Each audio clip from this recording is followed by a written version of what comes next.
오늘은 이제 모세오경의 마지막 부분 신명기 말씀을 같이 여러분과 함께 상고하겠습니다.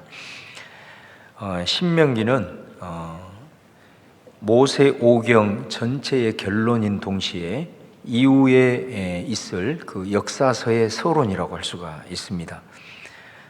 다시 말하면은 창세기, 출애굽기, 레위기, 민수기에 이르는 이 모든 모세오경의 그 역사, 지금까지 해왔던 그 모든 것의 요약, 정리, 이것이 신명기라고 할 수가 있습니다. 또 이 신명기는 앞으로 그 다음부터 이어질 여호수아에서부터 열왕기하까지, 그러니까 열왕기하는 유대가 이제 바벨론에게 멸망하는 이제 그런 마지막 시점 아닙니까?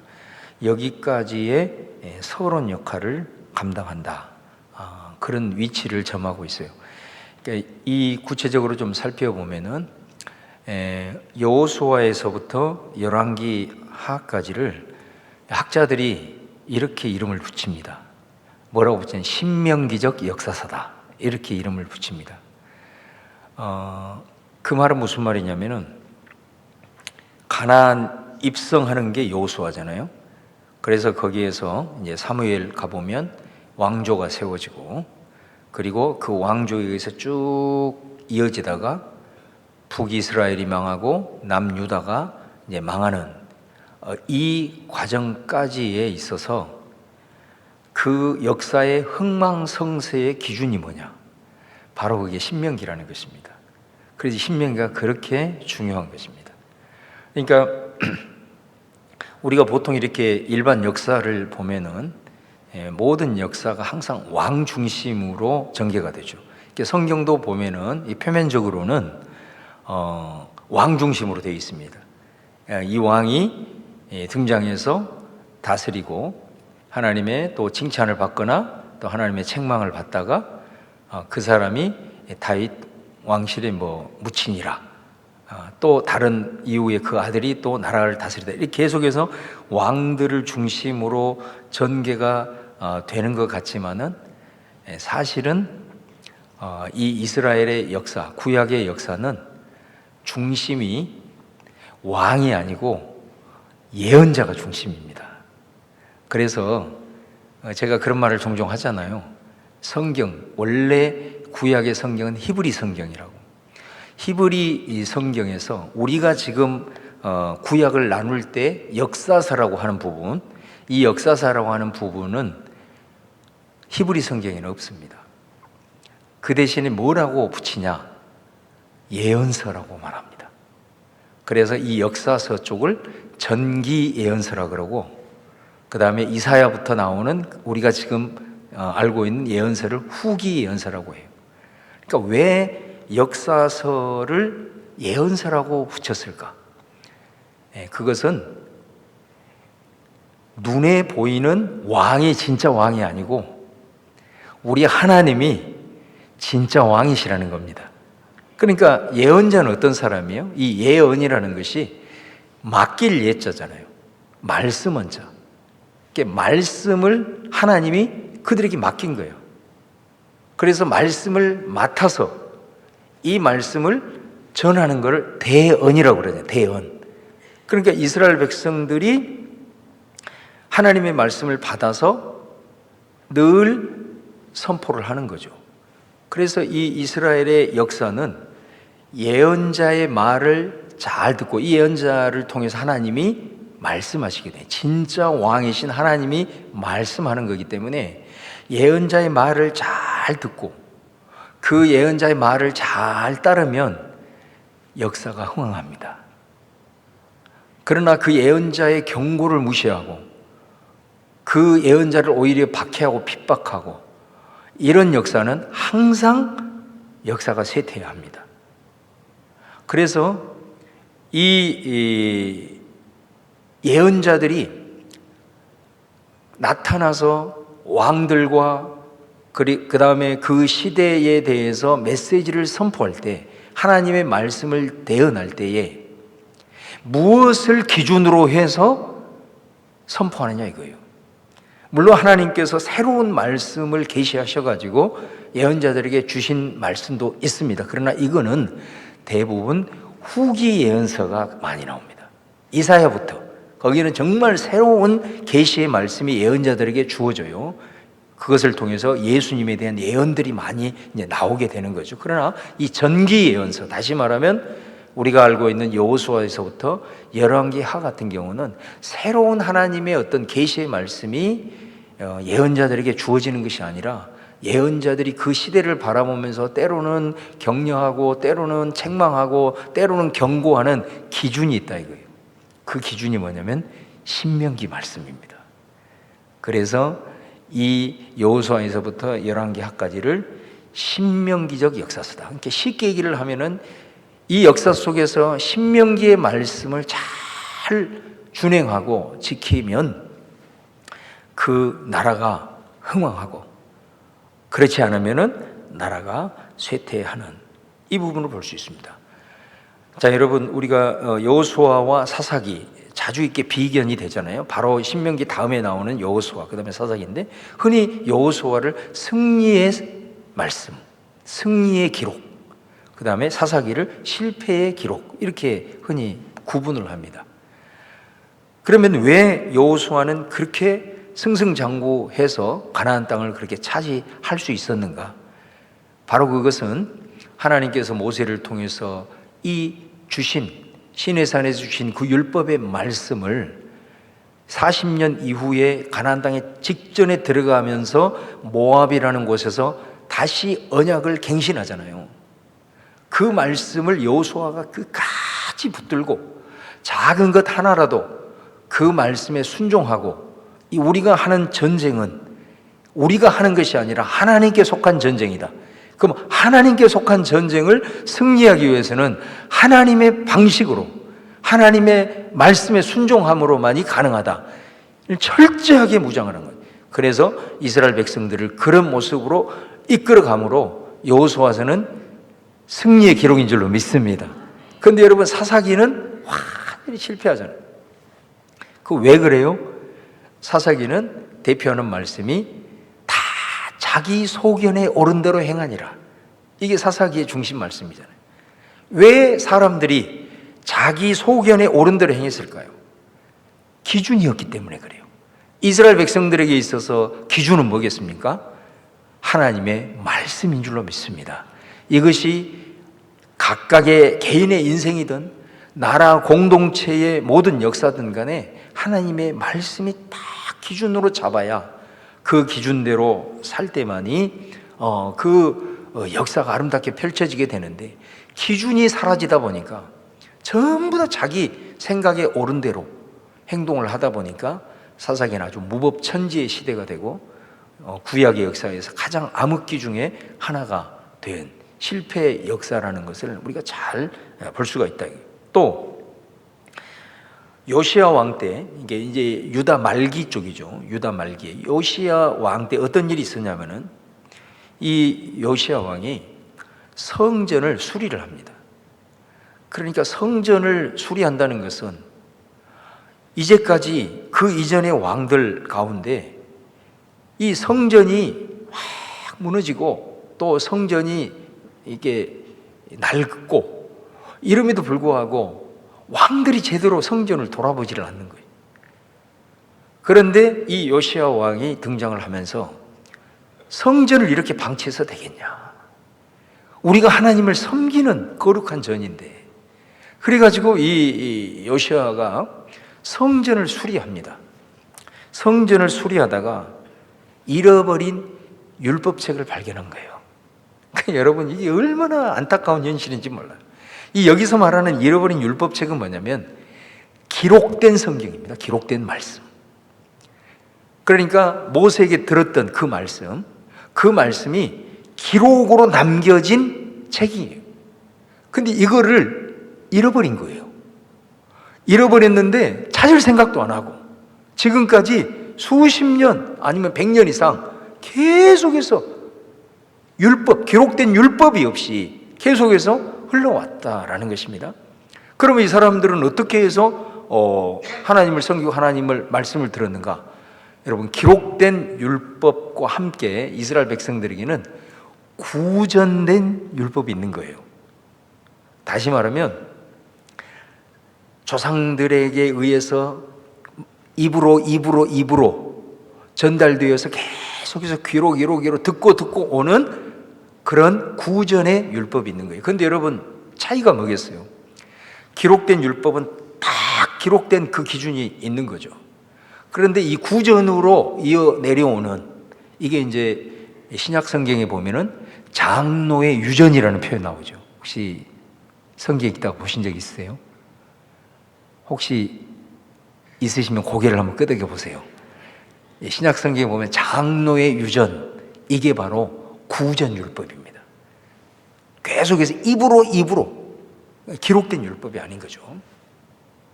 그러니까 이 귀로 계속해서 들어왔던 이 구전은 어떻게 되겠습니까? 전하는 사람에 따라서 약간 변경이 될 수도 있는 거예요. 그리고 전하는 사람이 거기에다가 좀 해석을 덧붙여서 추가를 시킬 수도 있는 겁니다. 그렇게 되겠잖아요. 그러다 보니까 이 사람은 이 조상에게 이런 전통을 받은 거예요. 그런데 이 사람이 얘기한 거 좀 틀리네. 이제 기준이 사라지게 된 거예요. 그러다 보니까 이 잃어버린 기록된 율법, 이걸 흔히 학자들은 이게 신명기라 이렇게 말합니다. 신명기. 이 기록된 율법이 성전에서 수리를 하다가 거기에서 발견이 된 겁니다. 그래서 발견된 그 기록된 율법, 이 율법을 딱 읽기 시작합니다. 그래서 요시야 왕이 그 말씀을 들으면서 성경에 뭐라고 나오죠? 옷을 찢었다, 이런 표현이 나오죠. 왜 옷을 찢었을까요? 그 이유는 단 하나겠죠. 요시야는 굉장히 하나님을 경외하는 사람이었어요. 그래서 성전 수리도 하고, 그런데 율법책을 발견하게 되고, 이 율법책을 딱 읽다 보니까 자기네들이 지금까지 하나님을 예배하고 하나님을 섬기는 것이, 이거는 하나님을 섬기는 게 아니었던 거예요. 구전으로 계속해서 들어왔던 것을 의지해가지고 하나님을 섬긴다고 했는데, 이건 뭐 완전히 하나님을 거의 우상 수준으로 섬기고 하나님을 제대로 섬기지 못하고, 이 말씀에 딱 기록된 기준에 따른 이 말씀을 딱 비교해 보니까 완전히 자신들은 하나님 앞에 더 이상 예배하는 사람들도 아니고 거의 하나님을 우상 취급을 하면서 섬기고 있었던 겁니다. 그래서 그것을 듣자마자 요시야는 더 이상 들을 수가 없어서 하나님 앞에 너무너무 죄송해서 자기의 가슴을 찢으면서 옷을 찢어버리죠. 그래서 이 율법책에 근거를 해가지고 더 이상 우리가 이렇게 할 수 없단 말이에요. 그래서 그때부터 종교 개혁을 일으키기 시작하죠. 이 말씀, 그래서 이 기록된 율법, 잃어버린 율법이 바로 여기서 발견된 거예요. 바로 이거를 학자들은 신명기의 말씀이다, 이렇게 봅니다. 그래서 이 신명기가 그만큼 이 모세 오경의 결론인 동시에 앞으로 펼쳐질 역사서의 서론의 역할을 감당하는 아주 위치상으로 중요한 위치를 차지하고 있는 것이 이제 신명기라고 할 수가 있습니다. 그 다음에 두 번째는, 그러면 신명기의 이제 이름의 명칭을 살펴보시면은, 원래 이 히브리 성경의 히브리 명칭은 거기 나와 있는데 엘레 하드바림이라는 히브리어입니다. 자, 1장 1절을 같이 한번 읽어보겠습니다. 시작. 이는 모세가 요단 서쪽 숲 맞은편에 아라바 광야 곧 바란과 도벨과 라반과 하세롯과 디사합 사이에서 이스라엘 무리에게 선포한 말씀이니라. 그러니까 여기서 보면 밑줄 그은데 보면 이는 말씀이니라, 이게 이 신명기 1장 1절 첫 번째 단어입니다. 이것들은 말씀이니라, 요게 첫 단어인데 요게 그대로 제목이 된 거죠. 그래서 신명기의 원래 히브리 명칭은 이것은 말씀이니라, 이게 이제 히브리 명칭이고요. 그런데 지금 우리가 신명기라고 얘기를 하고, 그 다음에 영어 성경을 비롯한 모든 나라의 성경은 이 70인역을 따릅니다. 70인역은 뭐라 그랬죠? 히브리 성경이 신약 시대가 되면서 이제 헬라어로 당시에 공용어로 사용되고 있는 헬라어로 번역된 성경을 70인역이라고 합니다. 근데 이 70인역으로 번역을 할 때에 제목을 이렇게 히브리 성경과는 다르게 많은 경우에 붙였습니다. 지금 우리가 살펴본 창세기부터 이렇게 이어와도 창세기를 제외한 거의 다른 부분이 싹 다르잖아요, 제목이. 그런데 이제 이 70인 여기의 명칭은 뭐냐면 바로 그 부분입니다. 영어 표현이죠. 영어의 뉴테로나미. 요게 두 번째 율법이라는 뜻입니다. 이게 뉴테로 그러면 두 번째, norm 그러면 율법 이렇게 해가지고 두 번째 율법이라는 이제 그런 의미인데, 자, 이 말씀이 어디에서 왔느냐? 신명기 17장 18절을 근거해서 이 제목을 붙이게 되는데요. 그가 왕위에 오르거든 이 율법서의 등사본을 레위 사람 제사장 앞에서 책에 기록하여. 율법서의 등사본, 이 율법의 복사본, 이제 그런 말이 되는 거죠. 그래서 이 말씀을 근거해 가지고 이런 이제 명칭을 붙이게 되었는데, 두 번째 율법이라고 하는 그 의미가 어떤 의미냐면 이게 굉장히 타당한 의미를 가지고 있습니다. 왜냐하면 첫 번째 율법은 이스라엘 백성들이 모세를 통해서 시내산에서 직접 그 시내산 위에 올라가서 하나님으로부터 계시받은 그 말씀, 이게 첫 번째 율법이에요. 첫 번째 율법. 자, 그런데 신명기는 하나님께서 주신 계시의 말씀이라기보다는 모세의 설교입니다. 이게 차이가 있는 거예요. 첫 번째 율법은 시내산에서 진짜 하나님으로부터 직접 받은 계시의 말씀이지만, 이 신명기는 하나님으로부터 받은 것이 아니고 이 첫 번째 율법을 받은 모세가 이제 가나안 땅으로 들어갈 새로운 세대들에게 이 말씀의 의미를 다시 한번 반복해서 전한 모세의 율법, 모세의 설교가 바로 신명기라는 사실입니다. 그래서 두 번째 율법이라는 그런 의미를 가지고 있는 것입니다. 그런 의미를 가지고 있다는 것이고요. 그래서 우리 한글 성경에도 보면은 신명기라고 그래요. 신명기. 그러니까 신명기는 그 신자가 되풀이할 신자입니다. 그러니까 우리가 한자 중에 신신당부하다 할 때 그 신자입니다. 신신당부하다. 그 신자에다가 그 다음에 명할 명자, 기록할 기자. 그래서 우리 한글 성경의 신명기 뜻은 반복해서 명령한다, 그런 뜻이죠. 반복해서, 거듭 반복해서 다시 한번 명령한다. 그러니까 첫 번째 시내산에 주신 그 하나님의 말씀을 새로운 세대들에게 그들에 맞게끔 모세가 다시 한번 반복해서 그들에게 주신 하나님의 말씀, 바로 이게 신명기의 이제 의미가 되겠습니다. 그래서 이 신명기의 명칭 넘기세요. 신명기의 명칭과 대상을 보면은 방금 제가 말씀드린 대로 이 첫 번째 율법은 바로 출애굽한 그 1세대에게 주신 하나님의 말씀, 모세를 통해서 주신 말씀이고, 이 두 번째 율법인 신명기는 출애굽할 때 20살 이하, 그 다음에 광야에서 태어난 세대, 완전히 새로운 세대죠. 새로운 세대가 이제 가나안에 들어가는 세대입니다.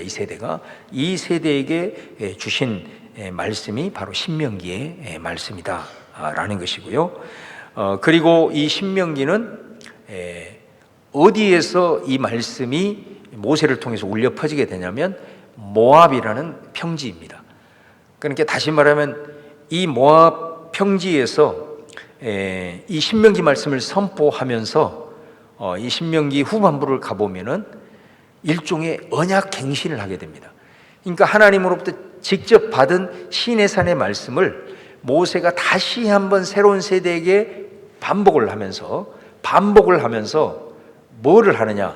너희들이 이제 가나안 땅으로 들어가게 될 터인데, 그 들어가서도 이 하나님께서 시내산에서 우리에게 주신 이 언약의 말씀을 너희들이 순종하겠느냐, 아니면 순종하지 않겠느냐, 라고 하는 일종의 언약을 다시 한번 그들에게 확인시키고 갱신하면서 주신 말씀이 신명기다라는 것이죠. 그래서 여러분 나중에 또 이 여호수아가 이제 이스라엘 백성들을 이끌고 요단강을 건너서 가나안 땅에서 전쟁을 수행을 하면서 승리를 하잖아요. 승리하고 그 다음에 각 지파별로 정착시킬 수 있도록 전부 다 땅을 분배를 해주지 않습니까? 그리고 마지막에 뭐 하죠? 이스라엘 백성들을 세겜이라는 곳으로 또 다 모이게 합니다. 세겜이라는 곳에 모이게 합니다. 그래서 거기에서 또 세겜 언약을 맺습니다. 이 말은 신명기 시내산에서 모세를 통해서 우리 조상들에게 주셨던 그 말씀을 이제 모압 평지에서 우리가 다시 언약을 하나님과 갱신을 하지 않았냐? 그 갱신한 말씀이 신명기라. 그래서 여호수아가 우리에게 주신 그 하나님의 율법의 말씀을 이제 너희들이 이곳에서 정착을 통해서 계속해서 살아가야 되는데 이 말씀을 붙들래? 아니면 붙들지 않을래? 다시 언약을 갱신을 하는 거예요. 나는 오직 하나님만 섬기고 오직 하나님의 말씀만 따르겠다. 너희들은 어떻게 할래? 그렇게 하니까 이스라엘 백성들이 다 우리도 여호수아 당신처럼 하나님은 섬기고 이 하나님께서 주시는 이 율법의 말씀을 저희들이 잘 따르겠습니다 하면서 세겜에서 다시 언약식을 맺죠. 언약의 갱신을 하는 것을 볼 수 있습니다. 그래서 우리가 기억할 것은 하나님께서 주시는 첫 번째 율법은 하나님이 모세에게 직접 계시해 주신 말씀, 두 번째 율법 신명기는 이제 가나안 땅에 들어가기 위한 그 새로운 세대들에게 모세가 쉽게 풀이해주고 또 요약 정리해주고 그 다음에 그들에게 필요한 구체적인 내용까지 일종의 설교로서 주신 말씀이다. 이렇게 여러분들이 신명기를 이해하시면 되겠습니다. 특별히 그 언약 갱신을 하면서 아주 중요하게 주어진 그 말씀이 신명기 28장인데요. 한번 28장의 말씀을 같이 한번 읽어보도록 하겠습니다. 먼저 1, 2절 말씀이에요. 시작. 내가 내 하나님 여호와의 말씀을 삼가 듣고 내가 오늘 내게 명령하는 그 모든 명령을 지켜 행하면 내 하나님 여호와께서 너를 세계 모든 민족 위에 뛰어나게 하실 것이라. 내가 내 하나님 여호와의 말씀을 청종하면 이 모든 복이 내게 임하여 내게 이르리니. 여기 보면 이 모세를 통해서 주신 이 말씀을 너희들이 잘 지키고 순종하면 바로 이런 복이 너희들에게 임할 것이다. 자, 15절 이하에서는 또 이렇게 말씀합니다. 자, 15절 16절 읽겠습니다. 시작. 내가 만일 내 하나님 여호와의 말씀을 순종하지 아니하여 내가 오늘 내게 명령하는 그의 모든 명령과 규례를 지켜 행하지 아니하면 이 모든 저주가 내게 임하며 내게 이를 것이니 내가 성읍에서도 저주를 받으며 들에서도 저주를 받을 것이요. 자, 이것이 언약 갱신을 하면서 선포한 말씀이고 이제 그들이 이 말씀을 받고 그들이 선택해야 되는 이제 이런 일들이 이제 있게 됩니다. 자, 그다음에 세 번째는 자, 그러면 신명기의 구조입니다. 신명기는 모세의 세 개의 설교로 이루어져 있습니다. 첫 번째가 1장에서부터 11장까지, 그 다음에 두 번째가 12장에서 26장인데 이 바로 두 번째 설교가 신명기 법전이라는 이름을 갖고 있습니다. 이게 학자들이 붙인 건데 여기에 모든 율법의 핵심이 다 정리가 되어 있는 부분이고요. 그 다음에 세 번째가 27장에서 마지막 34장까지는 모세의 세 번째 설교로서 이거는 이제 모세가 이스라엘 백성들을 축복하고 유언하고 이런 일들이 이제 말씀이 나와 있습니다. 자, 그래서 1장에서부터 11장까지 또 두 부분으로 나누게 되는데 그 첫 번째가 뭐냐면 먼저 4장까지는 시내산을 출발해서 그 다음에 요단 동편 지금 여기까지 모압 광야까지 과정을 쭉 지명을 중심으로 요약 정리를 하고 있는 것이 1장부터 4장까지의 내용이고요. 그 다음에 5장부터 11장까지는 율법 선포해 줍니다. 다시 말하면 12장부터 실제로 주어질 그 율법의 말씀을 미리 우리가 어떤 글을 보면은 서론이 있지 않습니까? 서론. 그 서론을 보면은 그 책의 결론을 포함한 전체적인 윤곽이 싹 나오잖아요. 바로 그게 5장부터 11장까지의 내용입니다. 그래서 신명기를 짧게 이해를 하려면 5장부터 11장까지를 보면은 신명기 전체 내용을 싹 정리할 수 있는데, 5장에는 어떤 내용이냐면 십계명이 나옵니다. 십계명이 나오고 6장에서 우리가 잘 아는 쉐마가 나오고, 그 다음에 7장부터 그 다음에 11장까지는 계속해서 두 가지의 메시지를 던집니다. 첫 번째는 기억해라, 기억해라. 뭐를 기억하라는 거죠? 출애굽에서 광야 40년, 너희 조상들이 걸어왔던 이 광야 40년의 역사를 절대로 잊지 말아라. 기억해라, 기억해라. 이걸 계속해서 반복을 하는 거고요. 그 다음에 또 하나는 너희들에게 12장부터 바로 이 율법의 말씀을 주실 터인데, 이 말씀을 어찌하든 순종해야 된다. 이 메시지를 계속해서 이제 던지고 있는 것을 이제 보게 됩니다. 그 다음에 12장부터 26장까지는 이제 이 두 번째 설교, 여기에서는 이스라엘의 정체성을 규정해 주는, 여기 아주 굉장히 중요한 특징이 뭐냐면요, 12장부터 26장까지의 아주 구체적인 이제 법에 대한 내용이 쫙 나옵니다. 나오는데 이 전개가 10계명의 순서를 따라 배열이 되어 있습니다.